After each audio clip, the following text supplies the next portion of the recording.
রাষ্ট্রপতি চুপ্পু একটি চাঞ্চল্যকর ঘোষণা করেছেন। আওয়ামী লীগের নিবন্ধন ফিরে পাচ্ছে এবং শীঘ্রই তারা নির্বাচনে অংশগ্রহণ করতে পারবে। নির্বাচন হবে না? না না না, নো কামার দিব দাও লাগবই, আনলে নির্বাচন হইতো না।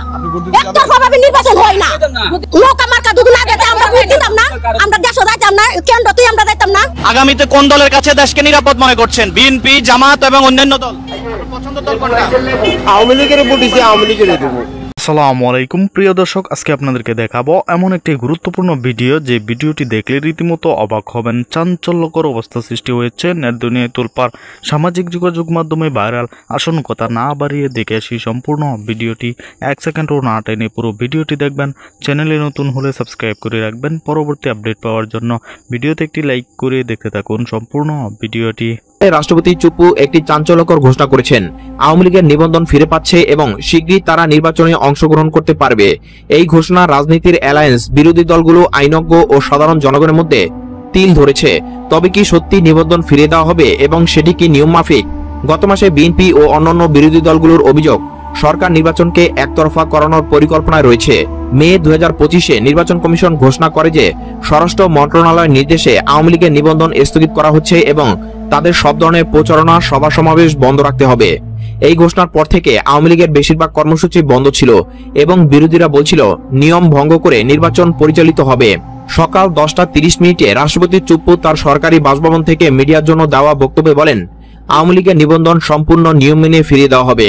তিনি এই যুক্তি উল্লেখ করেন যে প্রজ্ঞাপন ও সিদ্ধান্ত গৃহীত হয়েছিল তা নির্ধারিত আইনি প্রক্রিয়া সম্পূর্ণ অনুসরণ করেনি।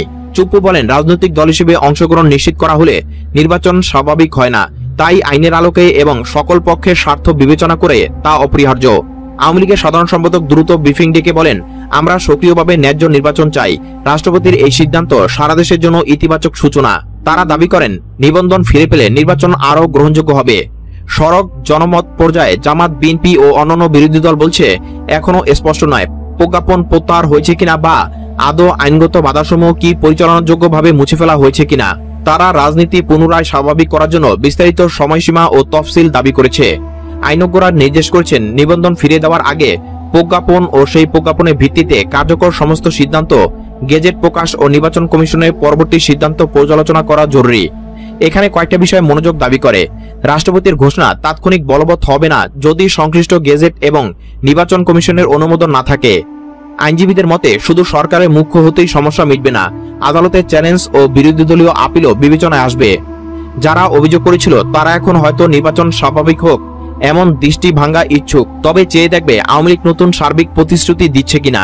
নিবন্ধন ফিরিয়ে দেওয়া হলে আওয়ামী লীগকে নির্বাচন সুষ্ঠু করার জন্য তার অতীতের পদক্ষেপ, মামলা, অভিযোগ নিয়ে প্রতিপক্ষ ও জনমতের নজর থাকবে। এটি শুধুমাত্র কালেকটিভ উত্তর নয়, রাজনৈতিক ও আইনগতভাবে বড় চ্যালেঞ্জ হবে। আবার আশ্চর্যের কোনো অংশ নেই, নিবন্ধন ফিরে পেলে রাজনৈতিক প্রতিদ্বন্দ্বিতা বাড়বে, মিটিং সমাবেশ শুরু হবে এবং বিরোধীদের ভাষার সুযোগ আবারও বাড়বে। রাষ্ট্রপতি চুপ্পুর এই ঘোষণা রাজনৈতিক দৃশ্যপটকে ফের সচল করেছে। আওয়ামী লীগের নিবন্ধন ফিরিয়ে এনে তারা নির্বাচনে অংশগ্রহণ করবে, এটা দেশের রাজনৈতিক দলগুলোর জন্য বড় পরিবর্তন। কিন্তু ফিরিয়ে দেওয়া বলতে যতটা চাওয়া হয় তার থেকে অনেক বেশি প্রক্রিয়া আছে। গেজেট, আইন কমিশন, আদালত, জনমত, বিরোধী দল প্রভাব সব মিলিয়ে সিদ্ধান্ত নিতে হবে। নির্বাচন তো আসন্ন, কিন্তু এই ঘোষণার বাস্তবায়ন ও তার পরিণতি কি হবে সেটা দেখার মতো সময় বাকি আছে। শেষ পর্যন্ত যে শান্তিপূর্ণ ও গ্রহণযোগ্য নির্বাচন চায় তাদেরই হবে অপেক্ষার ঘণ্টা। আগামীতে কোন দলের কাছে দেশকে নিরাপদ মনে করছেন? বিএনপি, জামাত এবং অন্যান্য দল? পছন্দের দল কোনটা? আওয়ামী লীগের ভোট দিছি, আওয়ামী লীগের দেব। আওয়ামী লীগ তো নির্বাচন করবে না, তাদের কার্যক্রম তো নিষিদ্ধ। ভোট দিতেন না, মানে আওয়ামী লীগ নির্বাচন না করলে দিতেন না। আপনার আওয়ামী লীগ না করলে, আওয়ামী লীগ নির্বাচন করলে একটা ভোটে দিতেন না। আগের সরকার আওয়ামী লীগ সরকার, আওয়ামী লীগ সরকারকে যত সরকার আছে এটি হালতু, এটি বিহারের সরকার, এটি কোনো কাজ না, এটি সিন্ডিকেট করে গেল। দেশে কোনো জিনিসের পয়সাও দেয় না, মূল্যও দেয় না, নিরপেক্ষ লোকের কোনো মূল্য দেয় না। এটি হ্যাঁ, আওয়ামী লীগ হলে আওয়ামী লীগ তো নিষিদ্ধ না, নিষিদ্ধ হলে আমরা মানতাম না। তো আওয়ামী লীগ নিষিদ্ধ নাই, আমরা যদি একজনের জোর করে নিষিদ্ধ করে দেন কিছু আসা যায় না, কিন্তু আওয়ামী লীগ সরকারের দরকার। দেশে নাই সরকার, কি কার কাছে যাবেন ভোট দিতে? আর ভোট দেশে সরকার আছে নি। আচ্ছা, এমনি কোন দল আপনার পছন্দ? পছন্দ আওয়ামী লীগ দল ভালো। আওয়ামী লীগ কোনটা পছন্দ দল? তো আমি আগে যেটা করছি কি যে হইব, আগে কোনটা? আগে করছি না আওয়ামী লীগ, ওনারা জমাতলি করি না বিএনপি করি। আসসালামু আলাইকুম। আওয়ামী লীগ সমান লাগতো না, আওয়ামী লীগ তো নির্বাচন করবে। হ্যাঁ, ইনশাআল্লাহ হয়তো করতেও পারে, ইনশাআল্লাহ করতেও পারে। করে আটা ভোট দিব আর না করলে তো ওদের কার্যক্রম করা বন্ধ না, নির্বাচন হবে। কি বলেন ভাইজান? জি জি জি। কার হাতে নিরাপদ মনে করছেন? দেশটা আওয়ামী লীগ ছাড়া চালাতে হইতো না, কোনো বেড়া হইতো না। আরে বাবা রে, এখানে তো সব আওয়ামী লীগের জায়গা। কি অবস্থা? আগামীর বাংলাদেশ কার হাতে নিরাপদ মনে করছেন? বিএনপি, জামাত এবং অন্যান্য দল? কোন দলের কাছে? আপনি বলেন কার কাছে নিরাপদ হবে? না, আমি তো নিরপেক্ষ, আমি তো উপস্থাপক, আমি বলতে পারবো না। না, আমি বলতে পারি। আপনি বলতে চাচ্ছেন না? ভয় না। পাচ্ছেন? হ্যাঁ, অবশ্যই। কিসের ভয় মনে করেন আপনি? বাংলাদেশে ভোট দিলে কি মানুষ কি নিরাপদ থাকে নাকি? না না, ভোট না, আমি পছন্দের দল বলেছি। কার হাতে নিরাপদ বলছি সেটা। ভোট আপনি যাকেই দেন। আজকে তো কার হাতে নিরাপদ? আজকে 10 মাসে বাংলাদেশের যে পরিস্থিতি, আইন শৃঙ্খলা বাহিনী, তার দ্রব্যমূল্য, বাংলাদেশের যে পরিস্থিতি, তাহলে তো কার হাতে নিরাপদ এটা তো জনগণে দেখতেছে। আপনি যেহেতু বলতে ভয় পাচ্ছেন, তাহলে আমি বুঝি নিলাম বাংলাদেশ এখনো কারো কাছে নিরাপদ নয়। এখন আপনি ভিডিও দেখছেন, একটু পরে পুলিশ আসলে, হ্যাঁ, একটু পরে পুলিশ আসবে, আসবে তখন পুলিশ আপনাকে কেন ইয়ে করবে? এখন আমি যদি একটা সুস্থ একটা মতামত দিতে যাই, ঠিক আছে নি, তাহলে এগুলো তো তার মানে দেখেছেন আমাদের বন্ধুরা, এখনো বাংলাদেশের মানুষ স্বাধীনভাবে কথা বলতে পারছে না। না না না, নৌকা মাথা দিব দেও লাগবই, আনলে নির্বাচন হইতো না। একতরফা ভাবে নির্বাচন হয় না। নৌকা মার্কা দুদু না দিতে আমরা ভোট দিতাম না, আমরা দেশে যাইতাম না, কেন্দ্রতে আমরা যাইতাম না। মাথা দুদু না দিতে আমরা যাইতাম না। মাথা দেও লাগবো, নৌকা মাথা। শেখ হাসিনা আইবই, শেখ হাসিনা দুদু মানুষের উপকার করে তাই শেখ হাসিনা কেসে, শেখ হাসিনা জনগণের তো চাইবো শেখ হাসিনা রে। আমরা শেখ হাসিনারে চাই। শেখ হাসিনা আশা করি, দোয়া করি শেখ হাসিনা দেশে আইবে আর ইনশাআল্লাহ নৌকা পাস করবে। সরকারের জায়গা যে ওই সরকারটা হেসে ওই দিব। ওখানে দুদু বিএমপি দুদু সরকারি যা বিএমপি নিব গা, বাংসুম করে এলবো। দুদু মৌলবীরা যা তে ধরে ধরে ফুরাত দিব, ধরে ধরে ফুরাত দিব।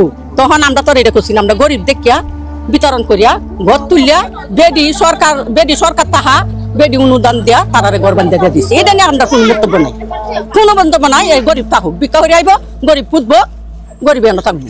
আর দুধ নিতা হে দুধু সে দুধু দিতারে ও হরিয়া পরে আপনার একসাথে এটা আপনারা যে এই যে আত্মীয়তন্ত্র দিল এবার ওই শুন কিমন বিরিশ করছে, কিমন অনুদান করছে, বেডির বাইতে বেডির টল্লাটা পর্যন্ত, বেডির উল্লাটা পর্যন্ত, বেডির ছায়াটা পর্যন্ত লয়ে গেছেন। আর কোনো আফিত্তি আছে? বেডির জানটা লয়ে গেছে গা। বেডির বাপে আনছে এই দেশটা দুধ বেডির বাপে আনিয়ে থাকে তাহে। এটার মধ্যে বেডির অনুদান আছে, বেডির জন্ম ইয়া এই বাড়ি ফাড়া দিতেছে না। এই জনগণে আনছে, আবার ফিরে জনগণে আনবো। আমরা দা করি, আমরা ইনশাআল্লাহ দা করি, সেটা হোক। আর মৌলবীরা মানে এইটা টাইপ ধরে ফুরা দেব, এটা আমরা চাই না। গতেলে ধরে যাবো গেলবো ওটা কি শেখ আমাদের চাচ্ছে না? নির্বাচন হোক, নৌকা পাস করবে ইনশাআল্লাহ। এটা প্রিয় দর্শক, সম্পূর্ণ ভিডিওটি দেখলেন, অবশ্যই বুঝতে পেরেছেন ভিডিওটি গুরুত্বপূর্ণ ছিল।